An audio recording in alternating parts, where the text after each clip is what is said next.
तुम ना हद करते हो अमन। मैंने सोचा था कि हम हनीमून पर बाली पेरिस जाएंगे, अच्छा रोमांस करेंगे, और कहाँ हम इस बिहार की ट्रेन में धक्के खा रहे हैं। अब इस घोस्ट हंटर से शादी की हो तो हनीमून भी तो भूतों के साथ ही मनाना पड़ेगा ना। पर तुम चिंता मत करो, भूतों को ज्यादा चर्बी वाला इंसान नहीं पसंद है। अमन की बात सुनकर मीना ने तुरंत ही भौहें सिकोड़ ली थी और मुंह फुलाकर खिड़की से बाहर देखने लगी। मीना को गुस्सा देख अमन ने भी उसका हाथ पकड़कर उसे अपने करीब किया और प्यार से बोला, डार्लिंग तुम चिंता क्यों करती हो? ऐसे ही थोड़ी ना तुम्हारा पति वर्ल्ड फेमस है। हाँ हाँ, तभी तो तुमको फंसाया है। अच्छा एक बात बताओ, आज तक की तुम्हारी लाइफ में कोई सबसे अजीब केस मिला है क्या, जो पहले तो तुम्हें मजाक लगा हो, लेकिन जब तुमने केस पर काम किया हो तो कहानी कुछ और ही हो? हाँ मीना, एक केस है जिसके बारे में आज भी सोचता हूँ तो मुझे यकीन नहीं होता, और वो किसी दूसरे देश की नहीं बल्कि अपने ही देश बिहार की कहानी है। सुनाओ ना प्लीज, अभी बहुत लंबा सफर है, मजा आएगा।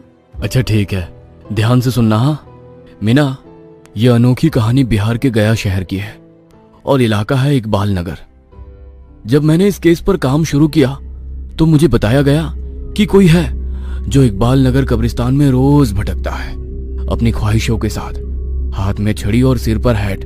ये अजीबोगरीब पहनावा इसलिए क्योंकि यह अंग्रेज था, ओवन टॉमकिंसन, जिसकी मौत सन 1906 में ही हो गई थी। मगर आज भी 118 साल से ज्यादा वक्त गुजरने के बाद भी वो भटक रहा है। सुनने में भले ही अजीब लगे मीना, मगर इस रूह को बस एक ही चीज चाहिए होती। क्या? चाय, केक और बिस्किट। क्या सच में एक अंग्रेज भूत लोगों से चाय, केक और बिस्किट मांगता है? मैं भी जानता हूँ मीना, किसी रूह का सामने आना और चाय, बिस्किट या केक मांगना हैरत में डालता है, मगर उस ताकतवर रूह की इस अजीबोगरीब ख्वाहिश के गवाही कई हैं। दरअसल ओवन की रूह जिस कब्रिस्तान में घूमती, उस कब्रिस्तान में ज्यादातर कब्रें छोटे बच्चों की है। कब्रिस्तान वाली बात सुनकर मीना अब सीरियस हो गई थी। उसने अमन से तुरंत पूछा, कौन था ओवन टॉमकिंसन, जिसे अपनी मौत के 100 साल गुजर जाने के बाद भी अपनी कब्र में चैन नहीं मिला? वो क्यों आने जाने वालों से चाय, केक और बिस्किट जैसी अजीबोगरीब फरमाइश करता है? इस पर अमन ने मुस्कुराते हुए कहा, कोई नहीं जानता मीना, इतिहास सिर्फ इतना बताता है कि वो एक ब्रिटिश सैनिक था और यही तैनात था। बात 1906 की है, जब यहाँ एकाएक हैजा फैला और पहले उनके इकलौते बेटे की मौत हुई, और फिर अपने बेटे के गम में उन्होंने भी इस कब्रिस्तान में अपनी बेटी की कब्र के ऊपर ही जान दे दी थी। वक्त बीता, ब्रिटिश राज बीता, मगर उस राज का ये सिपाही आज भी यहाँ घूमता है।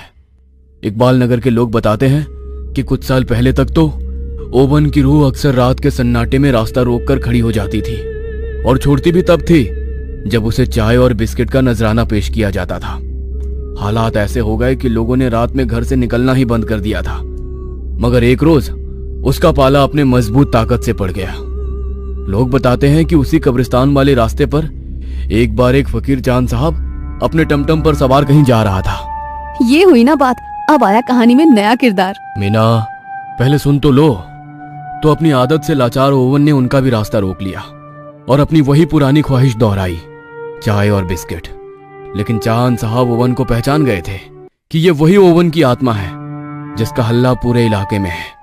तो उन्होंने वादा कर गए कि कल वो फिर आएंगे और उसकी अजीबोगरीब चाहत को हमेशा हमेशा के लिए पूरा कर देंगे। मगर होने को कुछ और ही मंजूर था।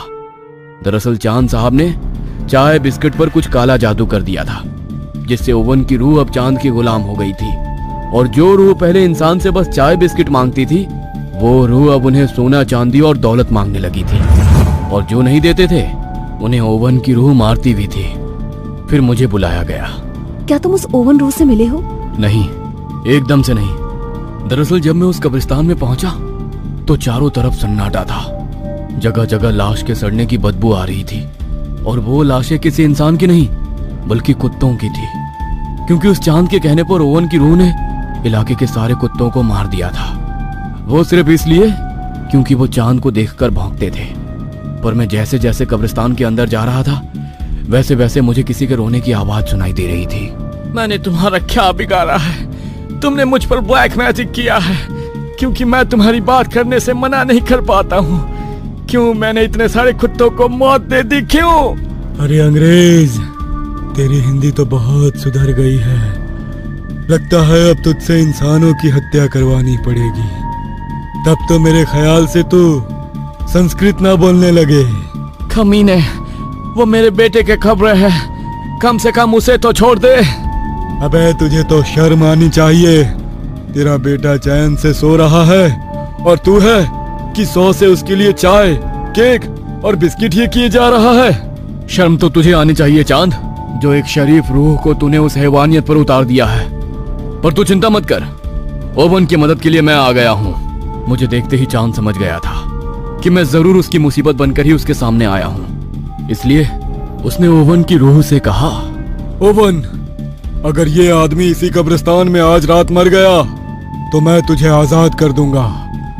ओवन ने भी चांद की बात सुनकर मुझ पर हमला कर दिया। मैं कब्रिस्तान के जिस भी कोने में जाता वो मुझे मेरी गर्दन पकड़कर चांद के सामने ला पटकता। मैं भी समझ गया था कि मैं दोनों से एक साथ नहीं जीत पाऊंगा। इसलिए तब मैंने अपने गुरु की माला निकाली।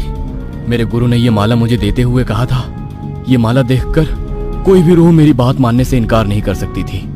और ऐसा हुआ भी, क्योंकि जैसे ही मैंने वो माला ओवन को दिखाई तो वो वापस से शांत हो गया था। अब बस मैं और चांद एक दूसरे के सामने थे। पर मैंने चांद को कम आंका था, क्योंकि ओवन के शांत होते ही उसने कुछ मंत्र पढ़ने लगे थे। और उसके मंत्र पढ़ते ही कब्रों से बच्चों की सड़ी गली लाशें, कंकाल और मरे हुए कुत्ते भी जागने लगे थे। फिर कुछ ही पल बाद मेरे सामने चांद खड़ा मंत्र बड़बड़ा रहा था और मेरे पीछे बच्चों और सैकड़ों कुत्तों की लाशें थी, जो चांद के एक इशारे पर मुझे जिंदा से मुर्दा कर सकती थी। मेरे सोचने भर की देरी थी कि चांद ने सभी लाशों को मुझे मारने का इशारा कर दिया और खुद जोर जोर से मंत्र बड़बड़ाने लगा। यह देख मैं समझ गया था कि जब तक चांद का मंत्र पढ़ना नहीं बंद होगा, ये लाशें रोकने वाली नहीं है। और चांद के मंत्र रोकने के लिए मैंने पहला कदम लिया ही था कि तभी नीचे जमीन से एक बच्चे की लाश का हाथ निकला, जिसने मेरा पैर पकड़कर मुझे नीचे लिया था। मेरा एक पैर अब कब्र के गड्ढे में था, जिसे वो बच्चे की लाश खा रही थी।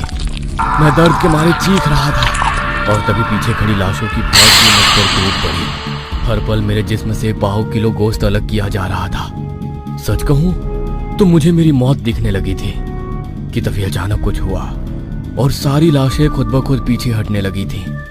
लाशों के पीछे हटते ही मैंने देखा कि ओवन ने चांद को उल्टा पकड़ा हुआ है और उसका मुंह जमीन के नीचे धंसा हुआ है और मुट्ठी भर मांस के लिए वो बुरी तरह छटपटा रहा है। छोड़ दो इसे ओवन, इस पापी की हत्या का इल्जाम तुम अपने सर पर मत लो। इसे देश का कानून सजा देगा। नहीं, इसने मेरे साथ जो किया उसके लिए मैं इसे कभी माफ नहीं कर सकता। इसने मुझसे बुरे बुरे काम करवाए, ऐसे काम जो मैंने कभी सपने में भी नहीं सोचा था। और तो और मेरे बेटे की खबरों को भी गंदा कर दिया। इसे तो मैं मौत दूंगा जो इसने सपने में भी नहीं सोची होगी। नहीं ओवन, अगर तुमने ऐसा किया तो जो इतने सालों से तुमको अच्छा मानते हैं उन सब का भरोसा टूट जाएगा। मरने के बाद एक नाम ही तो है जो लोगों को हमारे बारे में याद दिलाता है।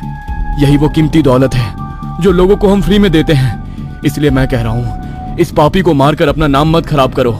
मेरी बात सुनकर ओवन सोच में पड़ गया था और फिर कुछ पल बाद ओवन ने चांद को छोड़ दिया था।